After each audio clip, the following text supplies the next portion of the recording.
Hello friends, welcome to our channel. అందరికీ నమస్కారం. Government జాబ్కి సంబంధించిన ప్రతి నోటిఫికేషన్ కూడా ఇన్ టైంలో కావాలని అనుకుంటే ప్రతి ఒక్కరు కూడా ఛానల్ని సబ్స్క్రైబ్ చేసుకోండి. మనకి పోస్టల్ జాబ్స్ జీడిఎస్కి సంబంధించి నోటిఫికేషన్లో కొన్ని చేంజెస్ అయితే రావడం జరిగిందనమాట. సో అవన్నీ కూడా నేను క్లియర్గా ఎక్స్ప్లెయిన్ చేస్తాను. ఎవరైతే దీనికి అప్లై చేశారో వాళ్ళందరూ కూడా ఖచ్చితంగా చూడాల్సినవి అన్నమాట. అండ్ వీటిలో ఇలాగే ఎంపిక విధానంలో కొన్ని మార్పులు కూడా చేయడం జరిగింది. సో అవన్నీ కూడా ఒకసారి చూసేద్దాము వీడియోలో. ఎక్కడ కూడా స్కిప్ చేయకుండా లాస్ట్ వరకు చూడండి. అలాగే రిజల్ట్స్ ఎప్పుడు వస్తాయి, అలాగే రిజల్ట్స్ వచ్చాయా, ఎలా చూడాలి రిజల్ట్స్, అవన్నీ కూడా నేను మీకు ఈ వీడియోలో చెప్పాను కాబట్టి స్కిప్ చేయకుండా లాస్ట్ వరకు చూసి ప్రతి ఒక్కరు కూడా సబ్స్క్రైబ్ చేసుకోండి. అలాగే మీకు ప్రతి ఒక్క ఇన్ఫర్మేషన్ కూడా నేను వీడియోలో ఇచ్చాను కాబట్టి ఎక్కడ కూడా స్కిప్ చేయకుండా చూడండి.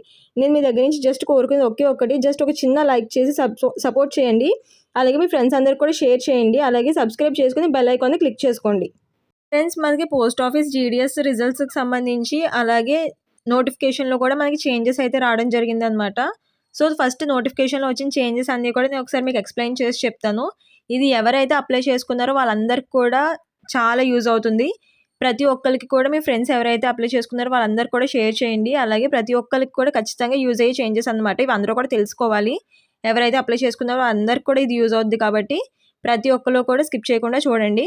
అండ్ నేను మీకు ఎలాగా రిజల్ట్స్ చూడాలి అనేసి అనేది కూడా నేను మీకు చెప్తాను. కాబట్టి లాస్ట్ వరకు కూడా చూసి ఎక్కడ కూడా స్కిప్ చేయకుండా లాస్ట్ వరకు చూసి రిజల్ట్స్ ఎప్పుడు వస్తాయని కూడా ఒకసారి మీరు తెలుసుకోండి. అలాగే ఈ నోటిఫికేషన్ చేంజెస్కి సంబంధించి ఇక్కడ మనకి ఎవరికైతే ఈ నోటిఫికేషన్ చేంజెస్ గురించి ఇచ్చారో ఇక్కడ మనకి క్లియర్గా మెన్షన్ చేశారు చూడండి. ఆల్ చీఫ్ పోస్ట్ మాస్టర్స్కి సంబంధించి, జనరల్ పోస్ట్ మాస్టర్స్కి సంబంధించి వాళ్ళందరికీ కూడా ఈ యొక్క నోటిఫికేషన్ అనేది సెండ్ చేయడం అయితే జరిగింది అనేసి ఇక్కడ మనకి క్లియర్గా తెలుస్తుంది. అలాగే ఇక్కడ మనకి మెయిన్ సబ్జెక్ట్ వచ్చినప్పటికీ ఇక్కడ మనం చూసుకోవచ్చు GDS online engagement process schedule 1 జనవరి 2025. అలాగే స్టాండర్డ్ అంటే ఇక్కడ మనకి ఎస్ఓపికి సంబంధించి స్టాండర్డ్ ఆపరేటింగ్ ప్రొసీడ్యూర్కి సంబంధించి, అలాగే ప్రీ అండ్ పోస్ట్ ఎంగేజ్మెంట్ యాక్టివిటీస్కి సంబంధించిన నోటిఫికేషన్ చేంజ్ అనమాట. సో ఇక్కడ మనం క్లియర్గా చూసుకోవచ్చు. దీంట్లో మనకి ఏం చేంజెస్ వచ్చాయి అనేసి అంటే ఇక్కడ మీరు క్లియర్గా ఇక్కడ మెన్షన్ చేశారు చూడండి. చూసినట్టయితే కనుక ఇక్కడ మనకి ఎస్ఓపికి సంబంధించి ఎంగేజ్మెంట్ సైకిల్ అనేది మనకి ఏదైతే ప్రీవియస్గా అంటే ముందు అలాగే post engagement and previous engagement యాక్టివిటీస్కి సంబంధించిన చేంజెస్ అనమాట. అలాగే మనకి దీంట్లో డాక్యుమెంట్ వెరిఫికేషన్ గురించి అంటే స్టేజ్ 1 వెరిఫికేషన్ ఏదైతే ఉంటుందో దాని గురించి చేంజెస్ వచ్చాయి అనేసి ఇక్కడ మనకి డివిజనల్ హెడ్స్కి రావడం అయితే జరిగింది. సో అవన్నీ కూడా క్లియర్గా చూద్దాం ఒకసారి. ఈ నోటిఫికేషన్ చేంజ్కి సంబంధించిన ఫస్ట్ పాయింట్ చూసినట్టయితే కనుక the options for candidate to verify document first stage verification with divisional head across different circles has been discontinued. అంటే మనకి ఫస్ట్ ఏంటంటే మనం ఎక్కడ ఎలాంటి డివిజన్కి పెట్టుకున్నా సరే మన దగ్గర ఉన్న డివిజన్కి మాత్రమే వెళ్ళి మనం ఫస్ట్ స్టేజ్ వెరిఫికేషన్ అనేది చేసుకోవడం అయితే ముందు వరకు ఉన్న ప్రాసెస్ అనమాట. ఇప్పుడు అదే ఎలా చేంజ్ చేశారంటే మీరు ఎక్కడైతే డివిజన్కి పెట్టుకున్నారో ఆ డివిజన్కి వెళ్ళి మీరు ఈ first stage verification document verification అయితే చేసుకోవాల్సి ఉంటుంది అనేసి ఇక్కడ మనకు క్లియర్గా మెన్షన్ చేశారనమాట. సో ఇది ఫస్ట్ అయిన చేంజ్ అనమాట. ముందైతే మన దగ్గర ఎక్కడైతే మన సర్కిల్ ఉందో మన సర్కిల్లోనే ఆ సర్కిల్కి సంబంధించిన డాక్యుమెంట్ వెరిఫికేషన్ కూడా అయ్యేది. కానీ ఇప్పుడైతే అలా ప్రాసెస్ లేదు అనేసి ఇక్కడ మనకి ఆ ప్రాసెస్ డిస్కంటిన్యూ చేస్తున్నాం అనేసి ఇక్కడ మనకి క్లియర్గా మెన్షన్ చేశారు. మనకి సెకండ్ పాయింట్ చూసినట్టయితే కనుక ఇక్కడ divisional heads will know longer be required to verify educational documents అనేసి ఇచ్చారనమాట. అంటే మనకి నార్మల్గా అయితే డివిజనల్ హెడ్స్ మాత్రమే మనకి డాక్యుమెంట్ వెరిఫికేషన్ ఏదైతే ఉంటుందో ప్రాసెస్ తర్వాత సో ఆ బ్యాక్ ఎండ్లో జరిగే డాక్యుమెంట్ వెరిఫికేషన్ డివిజనల్ హెడ్స్ ముందు చూసేవారు అనమాట. అది త్రూ డిజీ లాకర్ ద్వారా కానీ లేదు అనేసి అంటే official websites through educational board ద్వారా కానీ చూసేవారు. కానీ ఇప్పుడైతే ఆ ప్రాసెస్ లేదనమాట. మనకి ఎలా చేంజ్ అయింది అనేసి అంటే ఇక్కడ మనకి చూడొచ్చు. మనకి ఫస్ట్ డాక్యుమెంట్ వెరిఫికేషన్ అయిన తర్వాత మనకి డాక్యుమెంట్ వెరిఫికేషన్ ఏదైతే ఉంటుందో సెకండ్ వెరిఫికేషన్ అనేది సో అది మనకి ఎలా జరుగుద్ది అనేసి అంటే సర్కిల్ నోడల్ ఆఫీసర్ అని ఆయన మనకి చూస్తారు అనేసి ఇక్కడ మనకి క్లియర్గా మెన్షన్ చేశారనమాట. అది కూడా ఏపీఐ సేతు అనే దాని నుంచి అఫీషియల్ బోర్డ్ వెబ్సైట్ నుంచి కానీ లేకపోతే మాన్యువల్గా కానీ చూస్తారు అనేసి మనకి క్లియర్గా మెన్షన్ చేయడం అయితే జరిగిందనమాట. సో డాక్యుమెంట్ వెరిఫికేషన్ అనేది ఇలా ఉంటుంది అనేసి ఇక్కడ మనకి క్లియర్గా మెన్షన్ చేశారు. ముందు ప్రాసెస్ అయితే కాదనమాట. ఎందుకనేసి అంటే ఇది కొంచెం డిఫరెంట్ ప్రాసెస్ అనే చెప్పొచ్చు. అండ్ ప్రతి ఒక్క కేటగిరీ అంటే ఎవరు ఏ ఎంగేజ్మెంట్కి ఏ అథారిటీకి పెట్టినా సరే ప్రతి ఒక్కరికి కూడా ఇది జీడిఎస్కి సంబంధించిన వాళ్ళకి ఇలాగే ప్రాసెస్ ఉంటుంది అనేసి ఇక్కడ మనకి క్లియర్గా తెలుస్తుంది అనమాట.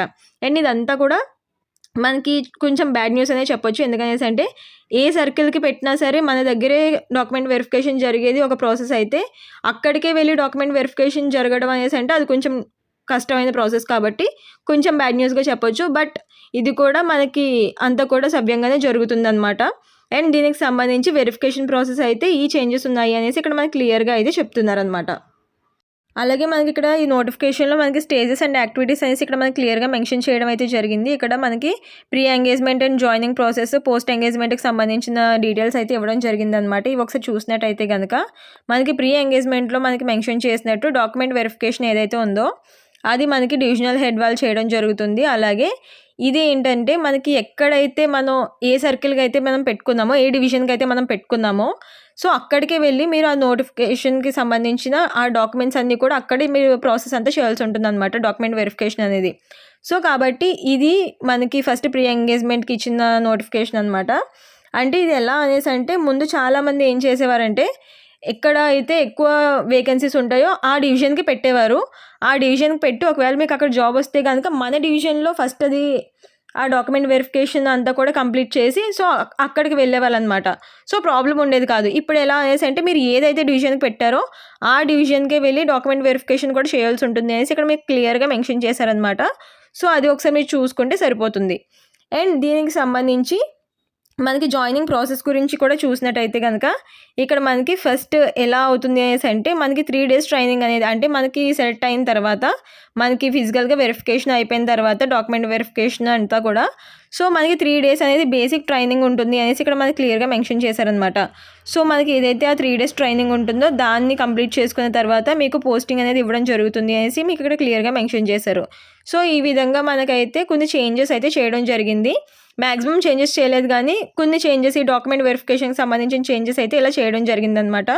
కాబట్టి మిగిలిన చేంజెస్ అలాగే మిగిలినవి ఇంకేమైనా వస్తే కనుక నేను ఖచ్చితంగా ప్రతి ఒక్కటి కూడా నేను నోటిఫై చేస్తాను. అలాగే రిజల్ట్స్ ఎలా చూసుకోవాలి అనేసి అంటే చాలామంది అడుగుతున్నారు రిజల్ట్స్ వచ్చేసాయా అనేసి, చాలామంది పెడుతున్నారు వచ్చేసాయి అనేసి. బట్ నో, ఇంకా 7 days పడుతుంది రిజల్ట్స్ రావడానికి. సో 7 days తర్వాత నేను మళ్ళీ మీకు అప్డేట్ ఇస్తాను. ఖచ్చితంగా ప్రతి ఒక్కరు కూడా సబ్స్క్రైబ్ చేసుకుని బెల్ ఐకాన్ని క్లిక్ చేసుకుని పెట్టుకోండి. రాగానే నేను అది ఖచ్చితంగా ఎలాగ అప్లై చేసుకోవాలని పిన్ టు పిన్ ఎలాగా చూడాలి రిజల్ట్స్ అని పిన్ టు పిన్ నేను మీకు ఎక్స్ప్లెయిన్ చేసి మరి నేను వీడియో పెట్టడం అయితే జరుగుతుంది. కాబట్టి ప్రతి ఒక్కరు కూడా ఖచ్చితంగా సబ్స్క్రైబ్ చేసుకుని బెల్ ఐకాన్ని క్లిక్ చేసుకుని పెట్టుకోండి. అలాగే ప్రతి ఒక్కరు కూడా కమెంట్ చేయండి, మీరు ఎక్కడి నుంచి చూస్తున్నారు, ఏ డివిజన్కి పెట్టారు అనేది ఒకసారి కమెంట్ చేసి నాకు చెప్పండి. అండ్ అలాగే రిజల్ట్స్ ఎలా చూడాలి అని కూడా నేను మీకు ఒకసారి చెప్తాను, వీడియోలో ఒకసారి చూడండి. అండ్ ఇంకొకటి ఏంటి అనేసి అంటే చాలామంది చూసుకోవట్లేదు. అంటే మీరు ఒకవేళ సెలెక్ట్ అయినా సరే మెసేజ్ వస్తుంది, అలాగే మీకు ఈమెయిల్ కూడా వస్తుంది. సో అది చాలామంది చూసుకోకుండా అంటే సెలెక్ట్ అవ్వను అనేసి అన్న ఇంటెన్షన్లో చాలామంది ఉంటున్నారు. మేబీ ఎవరి లక్ ఎలా ఉంటుందో ఎప్పుడు అది తెలియదు మనకి. సో ఖచ్చితంగా ప్రతి ఒక్కరు అయితే చెక్ చేసుకోండి. పెట్టి వదిలేస్తారు చాలామంది. సో అలా చెయ్యొద్దు. నాకు తెలిసిన వాళ్ళు 2-3 అలా పెట్టి వదిలేసి తర్వాత ఎప్పుడో చూసుకుని బాధపడతారు. సో అలా కాకుండా ఓన్లీ 15 days టైం ఉంటుంది. మీకు ఏదైతే మీకు పర్టికులర్ వస్తుందో మీరు సెలెక్ట్ అయ్యారు అనేసి మెసేజ్ ఏదైతే వస్తుందో మీ మెయిల్కి కానీ లేదంటే మీ ఫోన్ నెంబర్ మెసేజ్కి కానీ నార్మల్ మెసేజ్కి కానీ వస్తుందో దాని తర్వాత మీకు ఓన్లీ 15 days టైం ఉంటుందన్నమాట మీరు వెరిఫికేషన్కి వెళ్ళడానికి. సో ఆ టైంలోనే మీరు చూసుకోవాల్సి ఉంటుంది. అండ్ మీరు చూసుకున్న వెంటనే మీరు ఫర్దర్ ప్రాసెస్ని స్టార్ట్ చేసుకుంటే మీకు బెటర్గా ఉంటుందన్నమాట. సో ఇలా మీకు చేంజెస్ ఉన్నాయి. సో ఎలాగా చూడాలి రిజల్ట్ అనేది కూడా ఒకసారి మనం చూసేద్దాం. మీకు కింద డిస్క్రిప్షన్లో నేను ఈ వెబ్ పోర్టల్ని అయితే మీకు ఇవ్వడం అయితే జరుగుతుంది. ఒకసారి మీరు ఆ వెబ్ పోర్టల్ని క్లిక్ చేసిన తర్వాత ఎప్పుడైతే మీకు రిజల్ట్స్ వస్తాయో ఒక 7 days తర్వాత మీకు రిజల్ట్స్ వస్తాయి, 1 week పడుతుంది. సో దాని తర్వాత మీరు ఆ వెబ్ పోర్టల్ని చెక్ చేసుకుంటే కనుక మీకు మెరిట్ లిస్ట్ అది చూసుకున్నట్టయితే కనుక మీకు రిజల్ట్ అనేది తెలవడం జరుగుతుంది. అలాగే దాన్ని బట్టి మీరు ఒకసారి ఫర్దర్గా మీరు ప్రాసెస్ అంతా కూడా స్టార్ట్ చేసుకోవచ్చు. ఎలా చూడాలి రిజల్ట్ అని కూడా నేను మీకు చిన్నగా చెప్తాను. తర్వాత మీరు సబ్స్క్రైబ్ చేసుకుని పెట్టుకోండి. నేను ప్రతి ఒక్కటి కూడా పిన్ టు పిన్ ఎక్స్ప్లెయిన్ చేసి మీకు రిజల్ట్స్ వచ్చిన టైంలో నేను వీడియో అనేది మీకు రిలీజ్ చేయడం అయితే జరుగుతుంది. కాబట్టి ప్రతి ఒక్కరు కూడా సబ్స్క్రైబ్ చేసుకుని పెట్టుకోండి. ఓపెన్ చేశారు అనేసి అంటే మీకు అఫీషియల్ పేజ్ అనేది ఇలా ఓపెన్ అవుతుంది అనమాట. ఓపెన్ అయిన తర్వాత మీకు ఎప్పుడైతే రిజల్ట్స్ వస్తాయో ఆ రిజల్ట్స్ టైంలో మీకు ఇక్కడ కింద ఒక పోర్టల్ ఉంటుంది చూడండి. ఇక్కడ మీకు రిజల్ట్స్ అనేసి ఇక్కడ షార్ట్ లిస్ట్ అయిన క్యాండిడేట్స్ అనేసి ఇక్కడ మీకు ఉంటుందన్నమాట. సో ఇక్కడ ప్రస్తుతానికైతే మీకు ముందు ప్రీవియస్ది అయితే ఉంది. మీకు ఎప్పుడైతే రిజల్ట్స్ వచ్చాయో 7 days తర్వాత అప్పుడు ఇక్కడ మీకు ఆ ఆప్షన్ కూడా కనిపిస్తుంది. దాన్ని క్లిక్ చేసినట్టయితే కనుక మీకు ఎలా కనిపిస్తుందో నేను ఒకసారి చూపిస్తాను. సో మీకు ఇలా కనిపిస్తుంది అనమాట. ఇక్కడ మీకు ఏదైతే డివిజన్కి మీరు సెలెక్ట్ చేసుకున్నారో ఆ డివిజన్ని మీరు సెలెక్ట్ చేసుకుని ఇక్కడ మీరు లిస్ట్ చూసుకున్నట్టయితే మీకు ఇక్కడ లిస్ట్ కూడా ప్రొవైడ్ చేస్తారు. దాంట్లోకి వెళ్ళి మీరు మీ రిజిస్టర్ నెంబర్ ఏదైతే ఉందో దాన్ని క్లిక్ చేసుకుని మీరు సెలెక్ట్ అయ్యారా లేదా అన్నది చూసుకోవచ్చు అనమాట. సో దీన్ని ఎలాగా అనేసి అన్నది ఇంకా దీంట్లో లోపల స్టెప్స్ ఉంటాయి కదా, అవన్నీ కూడా నేను రిజల్ట్స్ వచ్చిన టైంలో చెప్తాను. సో అప్పటి వరకు కూడా సబ్స్క్రైబ్ చేసుకుని మీరు బెల్ ఐకాన్ని క్లిక్ చేసుకొని పెట్టుకుంటే రాగానే మీకు వీడియో అనేది వస్తుందన్నమాట. అండ్ ప్రతి ఒక్కళ్ళు కూడా ఏ డివిజన్కి పెట్టారు అనేది మీరు ఒకసారి కమెంట్ చేసి చెప్పండి నాకు. అలాగే మీ దగ్గర నుంచి మేము ఒక చిన్న లైక్ మాత్రం ఎక్స్పెక్ట్ చేస్తున్నాము. లైక్ చేసి సబ్స్క్రైబ్ చేసుకోండి. అండ్ ప్రతి ఒక్కరికి కూడా షేర్ చేయండి వీడియోని. మీరు లైక్ చేసి ఇలా సపోర్ట్ చేసినట్టయితే కనుక ఇంకా మంచిగా వీడియోస్ చేయడానికి అయితే యూజ్ అవుతుంది కాబట్టి ప్రతి ఒక్కరు ఖచ్చితంగా లైక్ చేయండి. Please do like, share and subscribe for more information. Thank you for watching.